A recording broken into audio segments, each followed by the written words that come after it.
podcast today. It is 2:15 on Thursday, November 2nd. I think this will be a very quick episode. This time I really mean it. I know so many times I say that. I go rambling, monologuing on for like 15 minutes. Maybe I should just shut my mic off. Or I'll close my browser where this is recorded at 10 minutes. No, because then it won't save. All right, no rambling.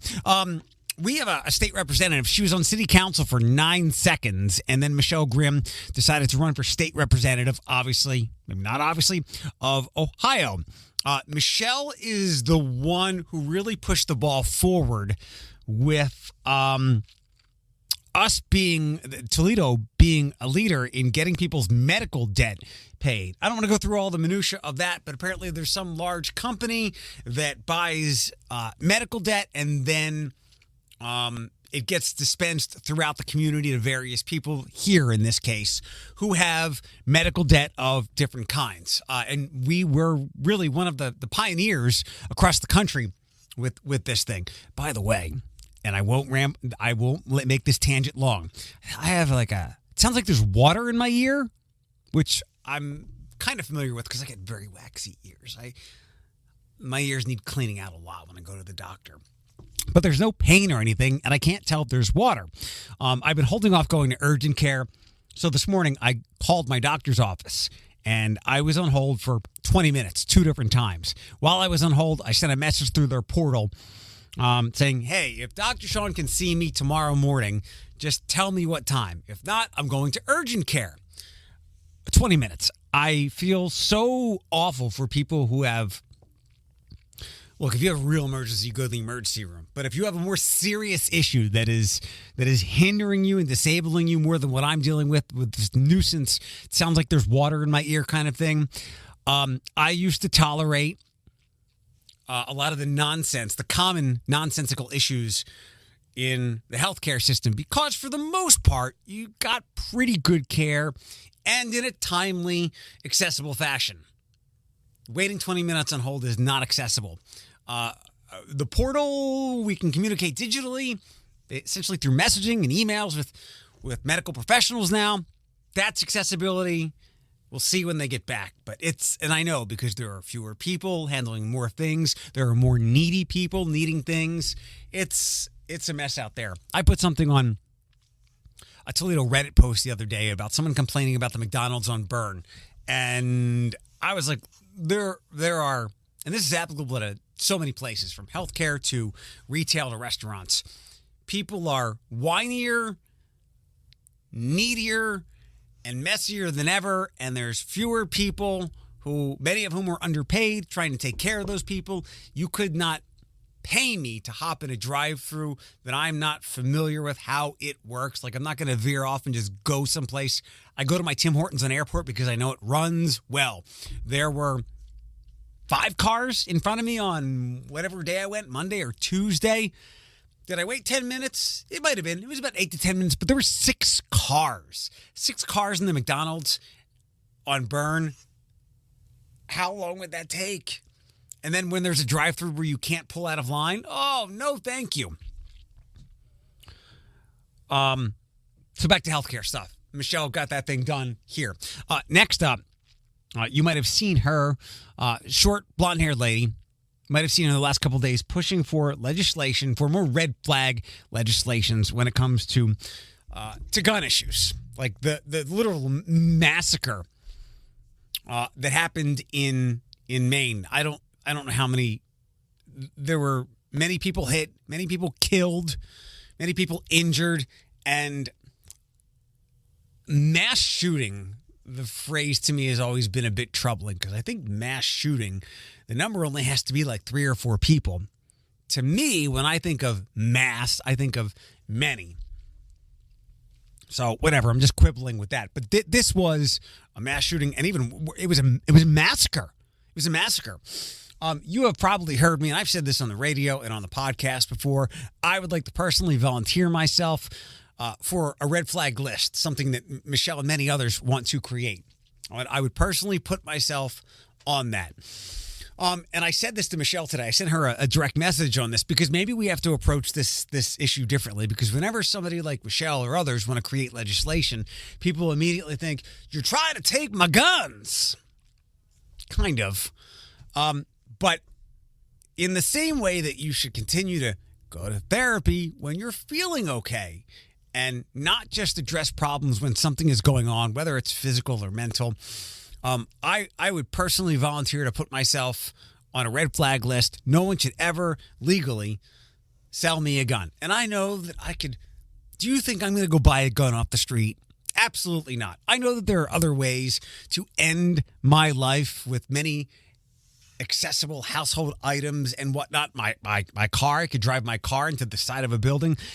But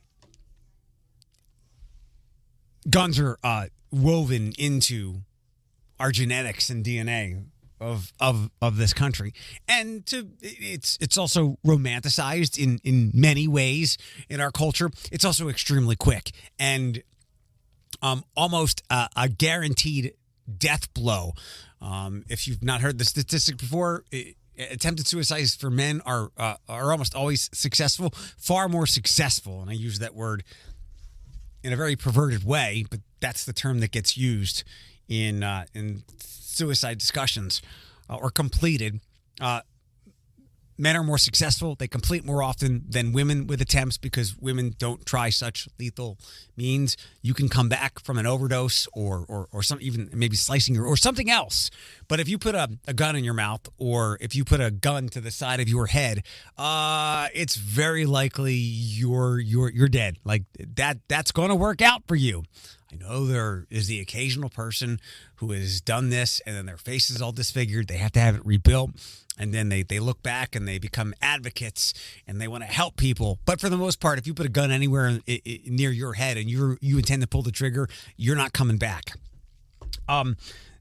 If I were ever to succumb to any of my demons, and we'll see about Matthew Perry, who you might have seen a post that I put up the other day as I try not to tangent again. At this point, his death is inconclusive. He sent an assistant to go run an errand for him. When that assistant came back, he found Matthew Perry dead in the hot tub. No foul play. And I guess LAPD investigated a homicide because that's just standard protocol. I'm going to guess, and we'll see. Knowing the demons that he had, that he shared with us in that book and so many other times since then, he had demons, and it's very likely that he succumbed to those demons. Maybe he sent his assistant out so he could take his life. We'll see how this works out. The co-creators of Friends were on the Today Show the other day saying, just spoke to him 2 weeks ago. He was in wonderful spirits. Take it from someone personally who has been in great anguish, sadness, depression, not wanted to be alive any longer. I have lied about my mood and convinced so many people more times than I can count. That's why I always say if you're ever around someone who and they wind up taking their life, please do not feel guilty.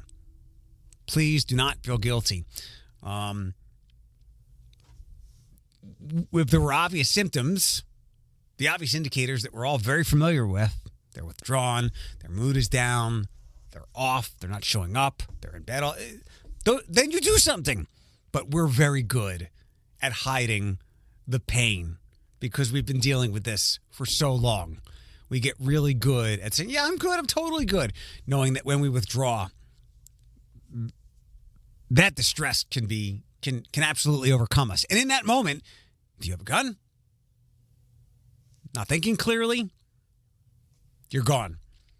So that's why I don't ever want to have something like that accessible to me. Like I said, I'm not buying a gun on a street. That's not how I roll. So the best way to put yourself in a red flag list is do it right now. So I offered to Michelle, and I just planted this seed. Maybe the other way we should approach this is with red flag laws. Get people like myself to go, I have mental health issue. There are times where I have not wanted to be alive any longer. I have wanted to be instantaneously dead, or I have wanted to not wake up the next morning. But as you might have heard me say, I wasn't brave enough to end my life. I was too much of a coward to take my life. And that's kept me alive, obviously. But if I had a weapon in the house, a gun, knowing that it would be in an instant of a second. I would immediately be dead before I could even finish pulling that trigger. I probably wouldn't even feel anything because by the time I did, I'd be dead. I'd be gone. I don't know how the science of all that works. But if I were to put myself and others were to put themselves on lists now in the same way that you commit to taking medication or therapy, and you realize that you could be in a place where I have been, you go, don't sell me a gun. Don't let me go to a Walmart or a Dick's or wherever. Now, look, I know that things can spiral out of control through no doing of my own. Not in my case per se, but how could someone go from good place to bad place? I don't know. You lose your job. You lose your health insurance. You can't afford your medication. There are a variety of ways someone can go from me to wanting to put a gun in their mouth real fast. So while things are good, let me say, don't sell me that gun. So let's maybe spin Michelle and others' potential red flag legislation in a different direction to get more people to come forward and say, I'm going to put myself on this because I had to make this clear to Michelle because I don't think she knows anything about me or whatever. But for background, I'm putting myself on that list so I'm not a danger to myself because I would never be a danger to others. I would not do any kind of rampaging massacre. I would just take care of me. In the same way that you get physicals, you go to the dentist, you take care of things when they're going well, you stay ahead of things proactively, your physical health, you do it with your mental health. Continue to take your medication because it's not an antibiotic. It doesn't go away like a virus or a cold or a flu. You've got to be on this forever and ever. Keep going to your therapist, even when when you've been feeling good. You're in an upspin. You're seeing friends. You're being social. Things are going well at work, in your relationships. Go, because if you're dealing with a really good therapist who you like, I'm sure they'll find something that you weren't thinking about. Not necessarily bad, but they can give you a new perspective, and it's something else that you can work on even while you're going well. When you work out physically.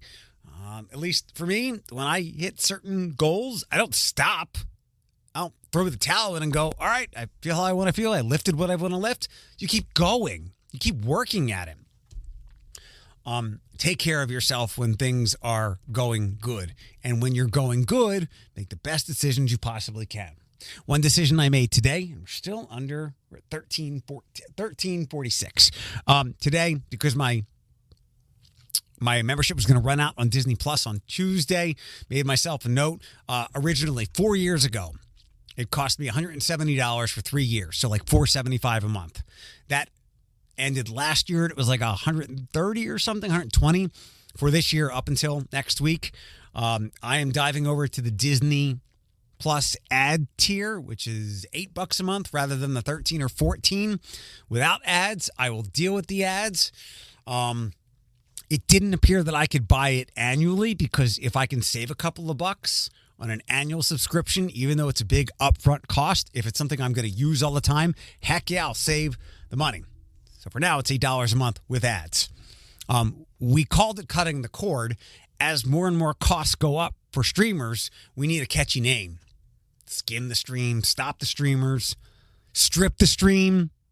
Somebody smarter than me can come up with something catchier than those, akin to cut the cord. And my next prediction, and I think I've been quite accurate with all of this because it is a passion of mine. I've gotten my next Netflix money worth in the last 2 weeks with Fall of the House of Usher, and I watched Bodies, which I think is from the creator of Dark, that I really love the 3 seasons of, that ended 2 years ago, I believe. Super trippy. Truly mind-bending, time loops, people from out of time, people who are like their own parents and weird stuff. Bodies is like a light, more understandable version of that. So 2 series in 2 weeks, that checks the box for whatever I'm paying for Netflix, $8-9. But we have ads, right? Sometimes they just pop up. They're a bit jarring. Never longer than... I don't think I've seen anything longer than 60 seconds. Maybe there's been some 90-second ones. And I've told you, you're on your phone anyway while you're watching stuff. So just take a break and get on your phone. I am wondering if this is just the beginning.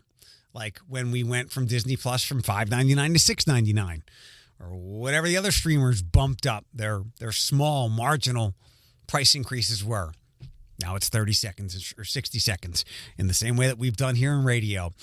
The stop sets, the commercial breaks are not long enough. Let's continue to push the envelope. So if you don't want your cost of Netflix to go up, we're going to add another 60 seconds to that commercial break and then another 60 onto that. And then before you know it, we'll wrap up here. And I got it under 17 minutes.